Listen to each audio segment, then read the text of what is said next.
কার করে যাব কার লস না লাভ কম না বেশি প্রমাণ আছে নাকি নাই আমার আল্লাহ রাব্বুল আলামিন কোরআনুল কারীমে কত সুন্দর করে ওয়াজ করে দিলেন আল্লাহ বলেন লা ইন শাকারতুম লা আযীদান্নাকুম ও দুনিয়ার মানুষ নিয়ামত পেয়ে যদি শুকরিয়া আদায় করবে যেই নিয়ামত পেয়ে শুকরিয়া আদায় করবে শুকরিয়া আদায়ের কারণে ওই নিয়ামত আমার আল্লাহ আরো বহুত গুণে বাড়িয়ে দেবেন বলেন সুবহানাল্লাহ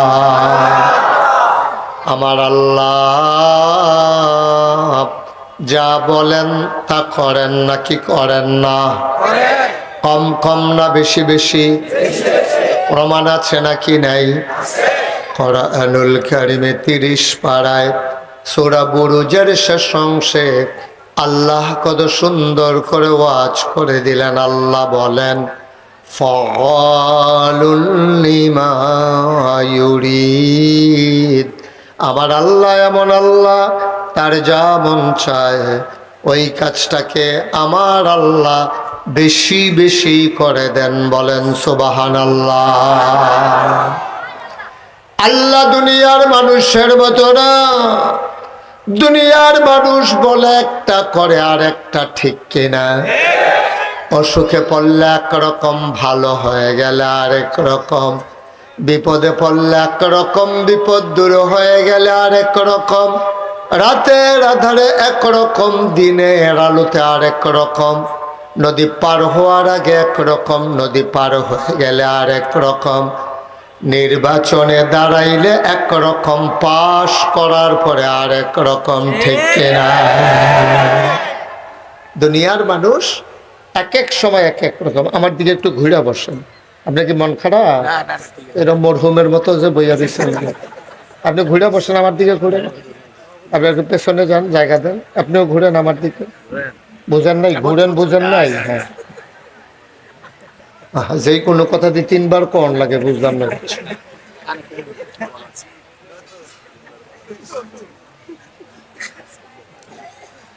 আমার আল্লাহ যা বলেন তিনি তাই করে দেন তিনি কখনো ওয়াদা খেলাফ করেন না ওয়াদা খেলাফ করা আমার আল্লাহর জন্য শোভাও পায় না তিনি নিজেই নিজের ব্যাপারে ওয়াজ করে দিলেন ইন্নাকা লা তুখলিফুল মিআদ আমার আল্লাহ এমন আল্লাহ তিনি যা ওয়াদা করেন ওয়াদার খেলাফ করা আমার আল্লাহর জন্য শোভা পায় না বলেন সুবহানাল্লাহ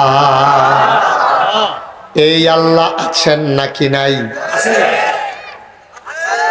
ছিলেন নাকি ছিলেন না থাকবেন নাকি থাকবেন না আর এই লোকটা কথা কয় না কা ফানের আব্বার হাইলাইতে আছে সাপাইয়া হ্যাঁ কথা বলেন আপনারা 3 বার ইশারা দিলাম আপনি একটা ভাব ধরে বইয়া রইছেন ভালো না লাগলে উঠে যান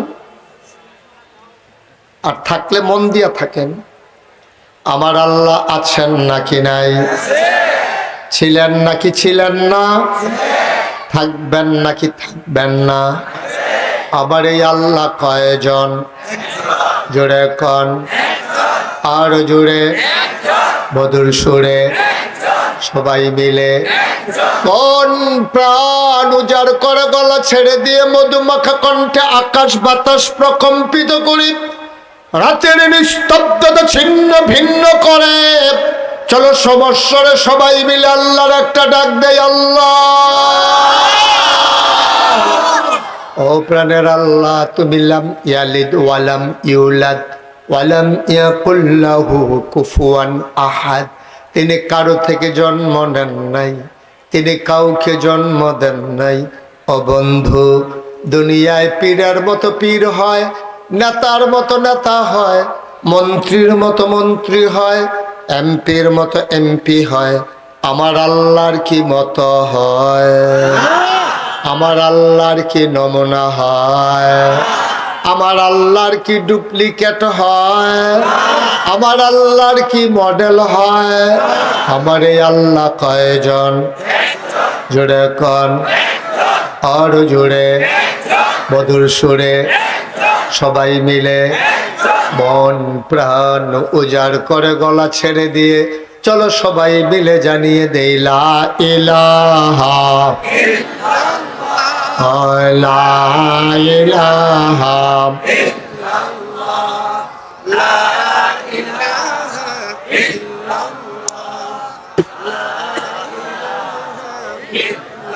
জোরে জোরে লা ইলাহা, আরো জোরে লা ইলাহা, মধুর সুরে লা ইলাহা, মাশাআল্লাহ লা ইলাহা, আসমান জমিন গায়রুল্লাহ, পাহাড় পর্বত গায়রুল্লাহ, আসমান জমিন গায়রুল্লাহ, পাহাড় পর্বত গায়রুল্লাহ, শুধু তুমি মাবুদ এক আল্লাহ, লা ইলাহা ইল্লাল্লাহ, লা ইলাহা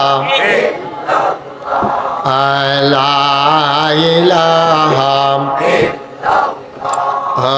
লা ইলাহা, জোরে জোরে লা ইলাহা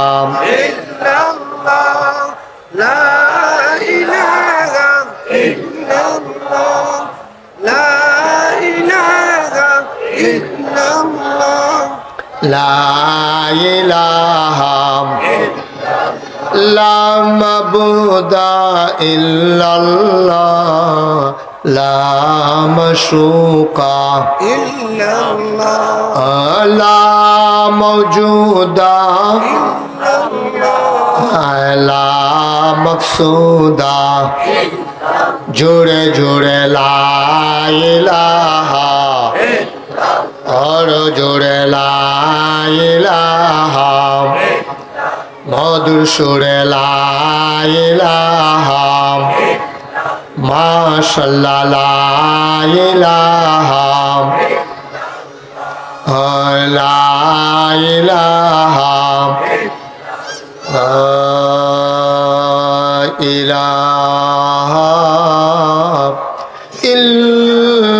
ইল্লাল্লাহ মুহাম্মাদুর রাসূলুল্লাহ সাল্লাল্লাহু আলাইহি ওয়াসাল্লাম। সবাই পড়েন আলহামদুলিল্লাহ। বন্ধুরা আমার, ভাইরা আমার, আমার আল্লাহ রাব্বুল আলামিন এই দুনিয়ার ভিতরে মানুষ করে বানানোর পরে আপনাকে আমাকে এমনে এমনে ছেড়ে দেন নাই।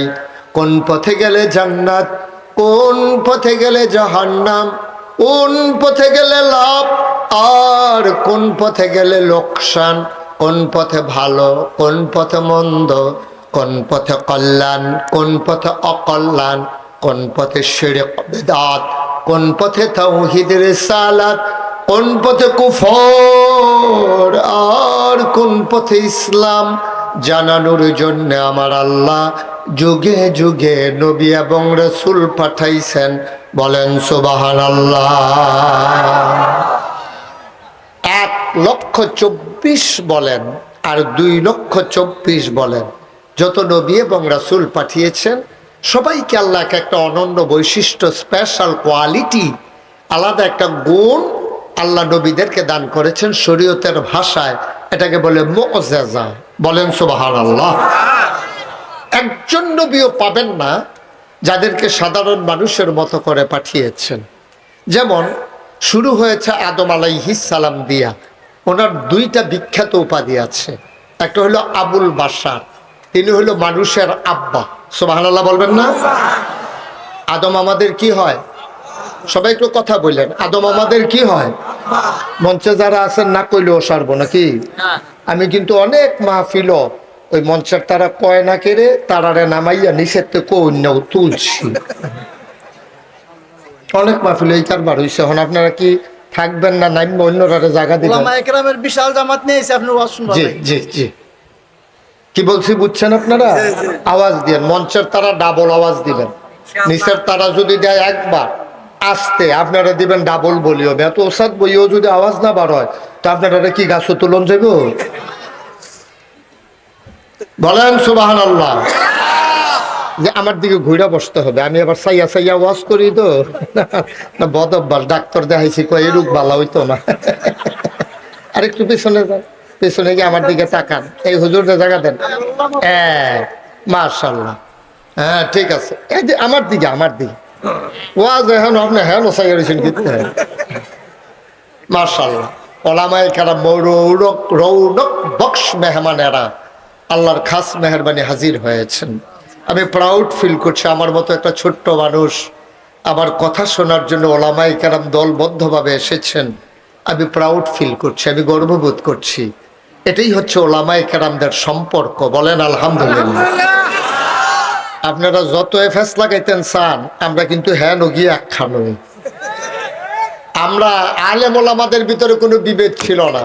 বিভিন্ন সোশ্যাল মিডিয়ার সুবাদে বিভিন্নভাবে সাংবাদিক বন্ধুগণ তারা নানানভাবে নানান কথা দিয়া আলেমদের ভিতরে বিভেদ সৃষ্টি করতে চায়, ঠিক কিনা বলেন? কিন্তু যারা আমরা বিশ্বাস করি আমাদের আল্লাহ কয়জন? আওয়াজ করে কন। আপনারা কি 2-3 জন নাকি আল্লাহ? আরে এই লোকগুলারে দিয়ে তো বিপদে পড়ে গেছি কেন ভাই? একটু আওয়াজ দিয়ে। হ্যাঁ, এই মঞ্চে যারা আছেন আপনারা তো আওয়াজ দিলে এতক্ষণ তো মঞ্চটা ভাঙ্গা ফোড়নের কথা, লোক তো কম উঠেন নাই মোটামুটি। আমাদের আল্লাহ কয়জন? নবী কয়জন? কিতাব কয়টা? কিবলা কয়টা? মা তো দিন কয়টা? তো সবই দিয়ে আমাদের এক। আমাদের আল্লাহ এক। আমাদের হুজুরদের যেই আল্লাহ আপনাদেরও সেই আল্লাহ, কুমিল্লার যেই আল্লাহ গাজীপুরেরও সেই আল্লাহ। সুবহানাল্লাহ বলবেন না? তাহলে আমাদের আল্লাহ এক, নবী এক, কিবলা এক, কাবা এক, কোরআন এক, দিন এক। তাহলে আজকে থেকে বাংলাদেশের 18 কোটি মানুষ, টেকনাফ থেকে তেতুলিয়া, রূপসা থেকে পাথুরিয়া, সুন্দরবন থেকে বান্দরবন, যারাই আমরা ঈমান এনেছি আমরাও সবাই মিলে এক, ঠিক কিনা বলেন?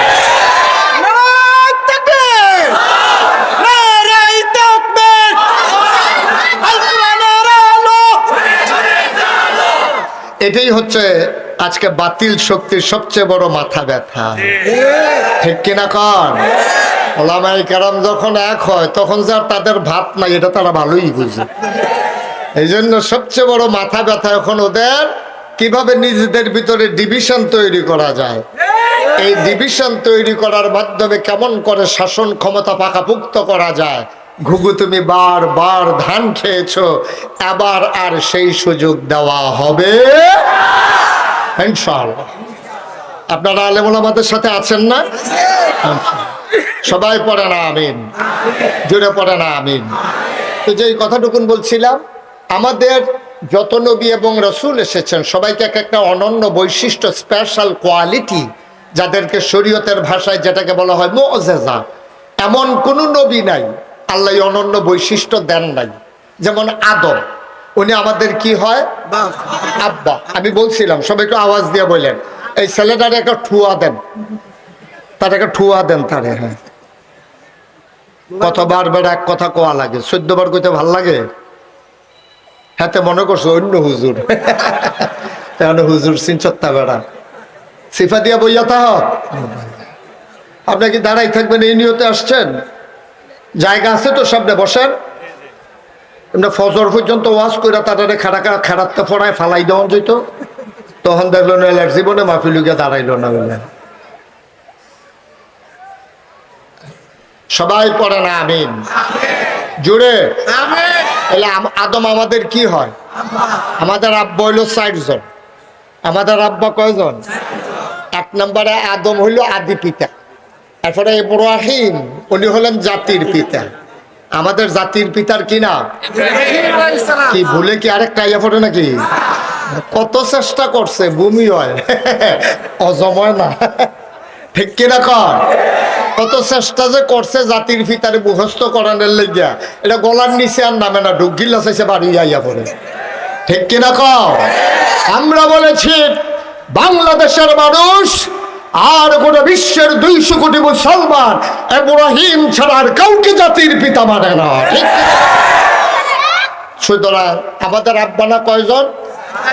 1 নম্বরে আদি পিতা আদম, 2 নম্বরে জাতির পিতা ইব্রাহিম, 3 নম্বরে রুহানি পিতা নবী মুহাম্মদুর রাসূলুল্লাহ, আর 4 নম্বরে হলো যার যার আব্বা তার তার, যার যারটা তার তার। এটা মিলান যেত না, এটা একজনেরটা একজনের এক রকম, যার যারটা তার তার। আমার কথা বুঝেন তো সবাই না? ইউটিউবে আমার ওয়াজ শুনেছেন কে কে? দেখি একটু হাত উঠান তো। ও বাবা রে, তা আমি হুজুরে বাদ যাচ্ছেন আর আমি বাদ রইছি না? এই আমরা 2 জন পাওয়া গেছে ওয়াজ না শুনুন না। হ্যাঁ আমিন কর, জোরে কর। তাহলে আমার কথা তো সব বুঝেন না? আচ্ছা তারপর আমি বুঝাইয়া চেষ্টা করব বলার জন্য। আমি আবার বুঝানির ভিতরে ভালো, অনেক হুজুরকে সামনের বুঝানি সুন্দর হয়। সবাই বলেন মারহাবা। তাইলে সকল নবীকে আল্লাহ এক একটা বৈশিষ্ট্য দিয়েছেন, যেমন আদামু সফিউল্লাহ, আবুল বাশার, 2টা আব্বা 2টা পাইছে। নূহ আদমের সানি, ইব্রাহিম খলিলুল্লাহ, ইসমাইল জবিউল্লাহ, মূসা কালিমুল্লাহ, ঈসা রূহুল্লাহ। সুবহানাল্লাহ বলবেন না? ইউসুফ নবীরে দিলেন সৌন্দর্য, দাউদ নবীরে দিলেন সুন্দর কণ্ঠ, সুলাইমান নবীরে দিলেন রাজত্ব। আবু সালমান জানতে মন চায় এক এক নবীর এক একটা দিলেন। আমার যিনি নবী, আপনার যিনি নবী, আমাদের যিনি নবী, বিশ্ব নবী, যিনি ইমামুল মুরসালিন, যিনি খাতামান নবিয়্যিন, যিনি রাহমাতুল লিল আলামিন, আমার নবীরে কি দিলেন? আমরা গাজীপুরের মানুষ। ও বান্দারা, জানতে চাও তোমার নবীরে কি দিছি? সকল সাহাবিন, তাবিন, তাবে তাবিন, উম্মাহাতুল মুমিনিন, আইম্মে মুজতাহিদিন, আইম্মে শরীয়ত, সালফে সালিহিন, উলামায়ে মুতাকাদ্দিমিন, মুতাআখিরিন, ইমাম সাহেবান, মুফাসসিরিনে কেরাম, মুহাদ্দিসিনে কেরাম, মুফতিয়ানে আযম, সবাই মিলে একমত হয়ে গেল 1,24,000 বলো আর 2,24,000 বলো, সকল নবী এবং রাসূল মিলে যা আমার নবীজি একাই তা। কথা বললেন না কেউ, দয়া করে আমাকে একটু সুযোগ দেন। আমি ছোট মানুষ তো, পিছিয়ে দিয়ে কেউ কথা কইলে ডর করে, তো আমার ডর দেখাইয়া লাভ নাই। আমিন কর, খুব খেয়াল করে কথা শুনবেন ইনশাআল্লাহ। তাহলে সকল নবী এবং রাসূল মিলে যা আমার নবীজি একাই। তাইলে বুঝা গেল সব নবীর যা আছে আমার নবীর তা আছে নাকি নাই? আচ্ছা 2-1টা একটু তালাশ করে দেখি তো আছে কিনা। এই পৃথিবীর ভিতরে সবাই আমরা একটা কথা জানি, সবচেয়ে সুন্দর নবীর কি নাম? তাহলে সবচেয়ে সুন্দর নবীর নাম হলো ইউসুফ। সুবহানাল্লাহ বলবেন না? আচ্ছা দেখি আমার নবীর মাঝে এই সৌন্দর্য আছে নাকি নাই, জানার দরকার আছে নাকি নাই? ইউসুফ নবী সবচেয়ে সুন্দর, এই কথা শতসিদ্ধ প্রসিদ্ধ একটা কথা। আবার নবীর থেকে এই ব্যাপারে হাদিসও এসেছে। আমাদের নবীর ছিল 11 জন স্ত্রী, 2 জন নবীর জীবদ্দশায় ইন্তেকাল করেছেন, 9 জনের সাথে আমার নবী একসাথে সংসার করেছেন। এই 9 জনের ভেতরে 11 জনের ভেতরে সবচেয়ে বুদ্ধিমতী কিন্তু বয়স কম, ওনার নাম হইল আম্মা জানা আয়েশা রাদিয়াল্লাহু তাআলা আনহা। সুবহানাল্লাহ কয় না? ওনার বয়স কম কিন্তু বুদ্ধি বেশি। 6 বছর বয়সে বিয়ে হয়েছে, 9 বছর বয়সে সংসার শুরু করেছে। আম্মা জানা আয়েশার যখন বয়স 18, নবী দুনিয়া থেকে বিদায় নিয়েছে। সুবহানাল্লাহ কইয়া জোরে কোন সুবহানাল্লাহ। যেখানে যেটা বলা লাগে আমার জন্য দেরি করেন না, হ্যাঁ, যার যার বুঝ মতো তেতে বইলা ফালাইয়েন, বলেন সুবহানাল্লাহ। আম্মা জানা আয়েশার বয়স 18, নবী দুনিয়াতে নাই। এই আম্মা জানা আয়েশার আল্লাহ তো বুদ্ধি দিছিল, 2210টা হাদিস আম্মা জানা আয়েশা থেকে বর্ণিত হয়েছে। নবী একদিন ডাক দেয়া কয়, সাহাবারা তোমরা কি তোমাদের আম্মা আয়েশা কি চিনো নাকি? কই চিনব না কেন? আমাদের নানার নাম হইল আবু বকর সিদ্দিক, আপনি হইলেন আমাদের রুহানি পিতা, আপনার স্ত্রী হইল আম্মা জান আয়েশা, ওনারে আপনি আদর করে ডাকেন হুমায়রা। সুবহানাল্লাহ কয় না? কেন চিনব না ওনাকে? ওনাকে তো আমরা চিনি। কয় ওনার ব্যাপারে জানো নাকি? কয় হ্যাঁ সব জানি। কয় না সব জানো না, তোমরা আয়েশাকে চিনে যাও। তরকারির ভিতরে লবণটা যেমন দরকারি, মরিচ ছাড়া তরকারি হয় ঝাল হয় না, হলুদ ছাড়া তরকারি হয় রং ধরে না, গরম মশলা ছাড়া তরকারি হয় সুবাস ছড়ায় না, লবণ না দিলে তরকারি যেমন মুখে দেওয়া যায় না, তরকারির ভিতরে লবণটা যেমন দরকারি, ইসলামের ভেতরে তোমাদের আম্মা আয়েশা তেমন দরকারি। অর্থাৎ লবণ ছাড়া যেমন তরকারি হয় না, আয়েশা ছাড়া ইসলাম হয় না। সুবহানাল্লাহ বলবেন না? কোন জায়গায় গোসল করা লাগবে আমরা জানতাম না, কখন মানুষটা নাপাক হয় আমরা শিখতাম না, সব আম্মা জান আয়েশা আমাদেরকে শিখিয়ে দিয়েছেন। সুবহানাল্লাহ কয় না? সব তিনি জানিয়ে দিয়েছেন। নবীর প্রাইভেট যে কথাগুলো একটাও তিনি গোপন করেন নাই। এই জন্য আম্মা জান আয়েশাকে নবী খুব বেশি আদর করতেন। মাঝে মাঝে নবী যখন আল্লাহর মাঝে বিলীন হয়ে যেতেন, ফানা ফিল্লাহ, আল্লাহর মাঝে যখন নিজেকে বিলীন করে দিতেন, অনেক সময় তিনি কোনো মানুষকে চিনতে পারতেন না। কাছাকাছি আসার পরে আবার স্থিতি অবস্থায় তিনি সব মনে পড়তো, সব বুঝে নিতেন। এশার নামাজের পরে আম্মা জান আয়েশার ঘরের দরজায় এসে দাঁড়ালেন, আসসালামু আলাইকুম ওয়া রাহমাতুল্লাহ বলে দরজায় সালাম দিলেন। এটাই হচ্ছে ঘরে ঢোকার আদব। আপনি যার ঘরে ঢুকবেন দরজায় দাঁড়াইয়া আগে সালাম দেবেন। সবাই রাজি আছেন নাকি? বাড়িতে নিজের ঘরে ঢোকার সময়ও সালাম দেবেন। আজকে সালাম দিতে সুবিধা হবে, কারণ এই মহল্লার যারা আছেন আপনি তো জীবনে কোনোদিন সালাম দিছেন না, তো এবারই তো সালাম শুনলে ডরানোর কথা, কিন্তু আজকে আমি মাইকে বইলা দিতেছি, আপনারা গিয়ে সালাম দেবেন। উনি ভয় পাওয়ার কিছু নাই, সালাম দিতে লজ্জা লাগে না? পারবেন না ইনশাআল্লাহ? দরজা দাঁড়ায় সালাম দিবেন, আসসালামু আলাইকুম ওয়া রাহমাতুল্লাহ। উনি হয়তো মনে মনে কইব জীবনে যেই কাম না যদি হেই কাম, কারবারটা কি বুঝলাম না কিচ্ছু, কোনো সমস্যা নেই। নবীজি গিয়ে সালাম দিছেন, সালাম দিছে পরে আম্মা জান আয়েশা দরজা খুলে দিছেন। নবীজি খুব মজার কথা, গভীর মনোযোগ দিয়ে শুনেন। নবীজি আম্মা জান আয়েশাকে দেখে বললেন, মা নামতে তুমি কে? আয়েশাকে জিজ্ঞেস করতেছে তুমি কে? ওমা সুবহানাল্লাহ কয় না? নবীজিকে আয়েশাকে চিনেন না? তিনি ফানা ফিল্লাহ, আল্লাহর মাঝে নিজেকে বিলীন করে নিয়েছেন। তার নিজস্ব অস্তিত্বকে তিনি আল্লাহর মাঝে হারিয়ে ফেলেছেন। তিনি আম্মা জান আয়েশার মতো যারে সবচেয়ে বেশি আদর করতেন, ওনারে জিগায় মা নামতে তুমি কে? সুবহানাল্লাহ বলবেন না?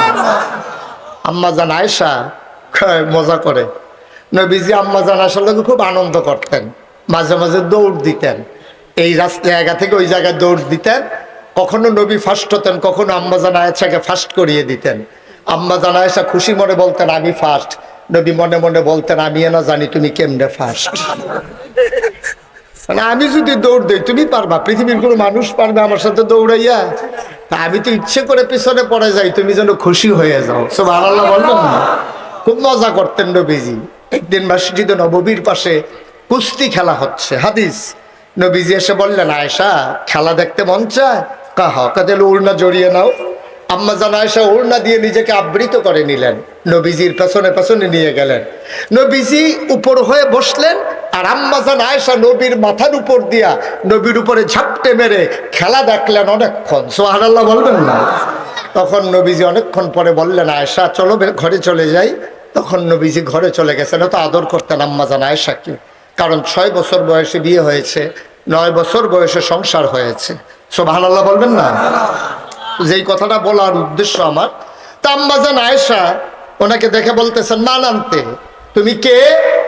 আম্মা জান আয়েশা কয় মজা করেন? তা আমি মজা পারি না? আপনি যেমন পারেন আমিও তো পারি। ভাই এদিকে এদিকে, এটা না কথা হইলো, আমরা ভিতরে একটা চুক্তি হইলো যে আমরা একজন আরেকজনের দিকে চাইয়া থাকবো, আপনি দুই দিকে চাইয়া রইছেন। আমিন কন। তার নবী যখন বললেন তুমি কে, আম্মা জান আয়েশা কয় দেখি আমিও মজা করি। আম্মা জান আয়েশা বললে আনা আয়েশা, আমি আয়েশা। কয় আয়েশা কে? কয় আয়েশা চিনেন না? আয়েশা হচ্ছে আবু বকরের কন্যা। সুবহানাল্লাহ বলবেন না? কি মজা চলতে আছে দেখেন। আয়েশা হইল আবু বকরের কন্যা।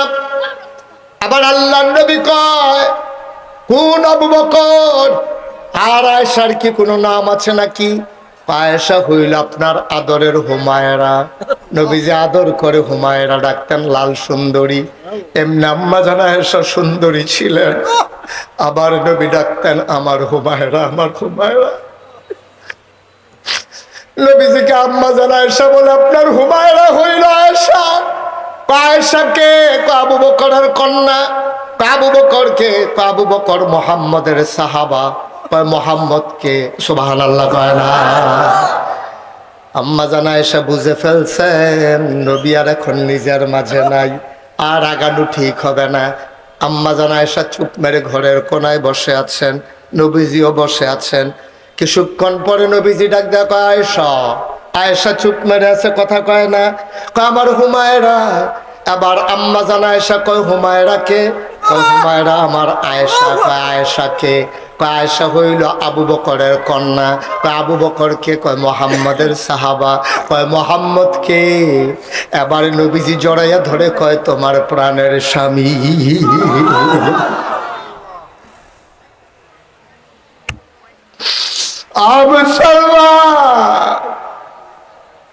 আমি বলছিলাম সকল নবী এবং রাসূল মিলে যাও, আমার নবীজি একাইতা।